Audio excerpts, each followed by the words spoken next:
पढ़ना है आगे कि गोलीय पृष्ठों से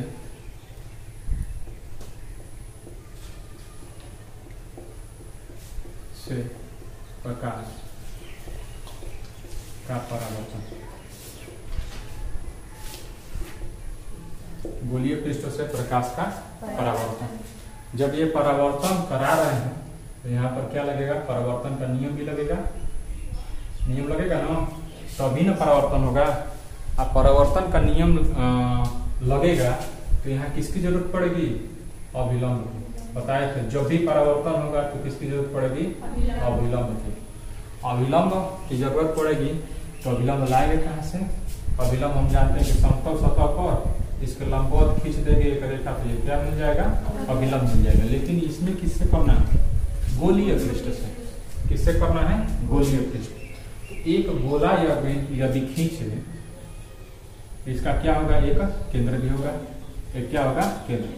केंद्र से इस गोले के किसी पृष्ठ पर अगर जो हम एक लाइन मिलाते हैं तो ये हमेशा इस बिंदु पर क्या होता है, लंब। इस बिंदु पर क्या होता है, लंब होता है। इस बिंदु पर लंब होता है। कहाँ से मिलाएं, केंद्र से।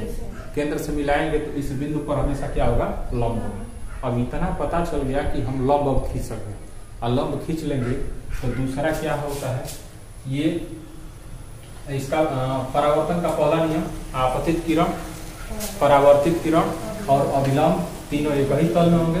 तो आपतित किरण आने वाली किरण मिल जाएगी, परावर्तित किरण जाने वाली किरण मिल जाएगी।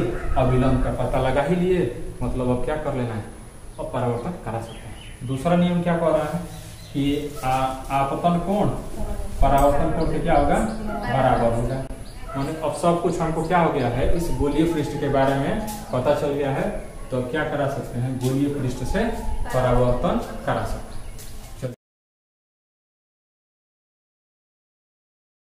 लेते हैं अवतल दर्पण, ठीक है ना।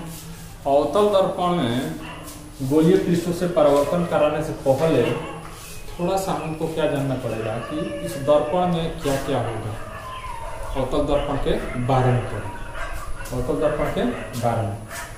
अब देखिए अवतल दर्पण आपको दिखता कैसे, ऐसा दिखता है, दिखता है। ये क्या होता है, किसी गोले का भाग होता है। तो इस गोले का क्या होगा, भाग होगा।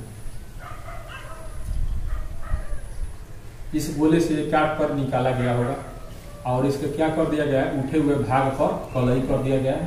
धंसा हुआ भाग क्या कर रहा है, परावर्तन करा रहा है। धंसा हुआ भाग क्या कर रहा है, परावर्तन करा रहा है। इस गोले का केंद्र कहाँ होगा, यहाँ होगा ना। अब देखेंगे इस गोले का केंद्र हमको पहले पता चल गया। ये गोले का जो केंद्र होता है, यही केंद्र इस दर्पण के लिए वक्रता केंद्र कहलाता है। क्या कहलाता है, वक्रता केंद्र, वक्रता केंद्र, centre of curvature, centre of curvature इसका इंग्लिश होगा। क्या इसकी परिभाषा होगी कि गोलीय दर्पण जिस गोले का भाग होता है उस गोले का केंद्र इस दर्पण के लिए वक्रता केंद्र कहलाता है।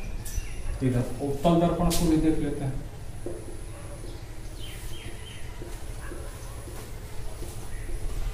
ये आपका गोला है। अब इधर वाले भाग को क्या कर दिया जाए, निकाल दिया जाए तो आपको क्या मिल जाएगा, उत्तल दर्पण। इधर पीछे से कलई कर लो, ये आपको क्या मिल गया, उत्तल दर्पण। इसका केंद्र किधर मिलेगा, पीछे। तो ये भी इस उत्तल दर्पण का वक्रता केंद्र क्या होगा, दर्पण के पीछे। लेकिन अवतल दर्पण का वक्रता केंद्र दर्पण के आगे होगा। ये क्या होगा, वक्रता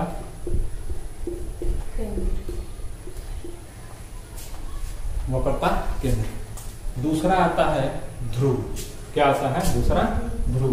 दूसरा पॉइंट है ध्रुव। ध्रुव क्या होता है, अब मान लीजिए कि ये गेंद था, इसको काट के निकाल दिए, ऐसे मिलेगा। इसके ठीक बीच का बिंदु क्या कहलाएगा, ध्रुव कहलाएगा। ठीक बीच का बिंदु क्या कहलाएगा, ध्रुव। ये जो काट कर क्या निकाले हैं, दर्पण निकाले हैं, वो इस तरह कटोरा टाइप का दिखेगा और कटोरे के ठीक बीच वाला बिंदु दर्पण का क्या कहलाएगा, ध्रुव कहलाएगा। तो इसके ठीक बीच का बिंदु क्या कहलाएगा, दर्पण का ध्रुव। इसको इंग्लिश में कहते हैं पोल। क्या कहते हैं, पोल। अब इसमें ध्रुव कहाँ होगा, तो हमारा दर्पण ये है, दर्पण यहाँ से यहाँ तक है, इसके बीच का भाग क्या कहलाएगा, ध्रुव। ये पोल होगा। इसको दिखाते हैं किससे, तो P से दिखाएंगे। वक्रता केंद्र को किससे दिखाएंगे, C से। वक्रता केंद्र को C से और पोल को P से। ठीक है। अब अगला पॉइंट आता है मुख्य अक्ष। मुख्य अक्ष, तो मुख्य अक्ष क्या होता है, इस वक्रता केंद्र और ध्रुव को मिलाने वाली रेखा। वक्रता केंद्र और ध्रुव को मिलाने वाली रेखा, वक्रता केंद्र और ध्रुव से होकर जाने वाली रेखा या मिलाने वाली रेखा क्या कहलाती है, मुख्य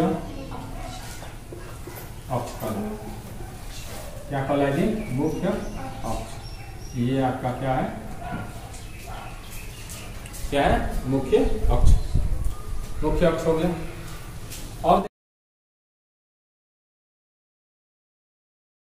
और देखेंगे फोकस। फोकस की परिभाषा ये है कि मुख्य अक्ष के समानांतर आने वाली प्रकाश किरण, मुख्य अक्ष के समानांतर आने वाली प्रकाश किरण परावर्तन के पश्चात मुख्य अक्ष के जिस बिंदु से होकर जाती है उस बिंदु को क्या कहते हैं, दर्पण का फोकस कहते हैं, मुख्य फोकस कहते हैं।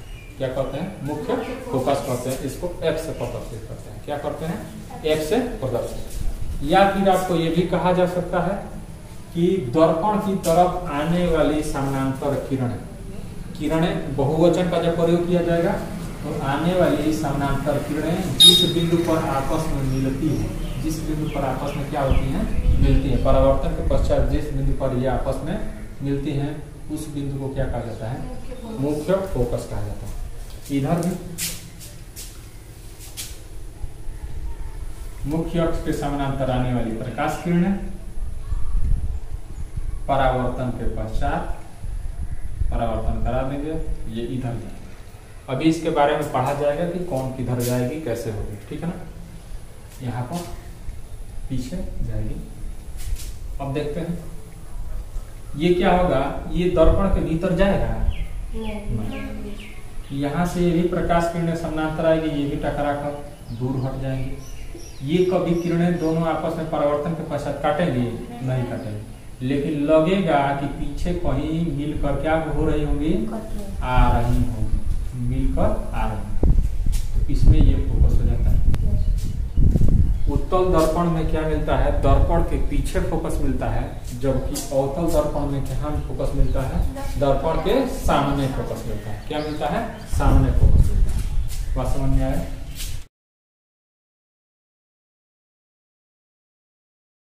वक्रता त्रिज्या और होगा फोकस दूरी। ठीक है, दो शब्द है, वक्रता त्रिज्या और फोकस दूरी। वक्रता त्रिज्या को कैपिटल R से दर्शाएंगे, फोकस दूरी को स्मॉल f से दर्शाएंगे। ठीक है, तो वक्रता त्रिज्या किसे कहेंगे, तो पोल से वक्रता केंद्र तक की बीच की दूरी क्या कहलाएगी, वक्रता त्रिज्या कहलाएगी। इस पोल से वक्रता केंद्र तक की बीच की दूरी क्या कहलाएगी, वक्रता त्रिज्या। इस पोल से वक्रता केंद्र के बीच की दूरी वक्रता त्रिज्या कहलाएगी। फोकस दूरी किसे कहेंगे, तो पोल से मुख्य फोकस की दूरी, पोल से मुख्य फोकस की दूरी क्या कहलाएगी, फोकस दूरी कहलाएगी। पोल से मुख्य फोकस की दूरी फोकस दूरी, यहाँ से लेकर यहाँ तक की दूरी क्या कहलाएगी, फोकस दूरी स्मॉल f से दर्शाएंगे। यहाँ से लेकर यहाँ तक की दूरी क्या कहलाएगी, वक्रता त्रिज्या स्मॉल कैपिटल R से। यहाँ से यहाँ तक कैपिटल R और यहाँ तक क्या हो जाएगा, स्मॉल f। अब इसमें संबंध ये होता है कि R का आधा होता है क्या, फोकस दूरी। माने वक्रता त्रिज्या का क्या मिलता है, आधा मिलता है फोकस दूरी। माने इन दोनों के ये ठीक बीच में क्या मिलता है, फोकस मिलता है।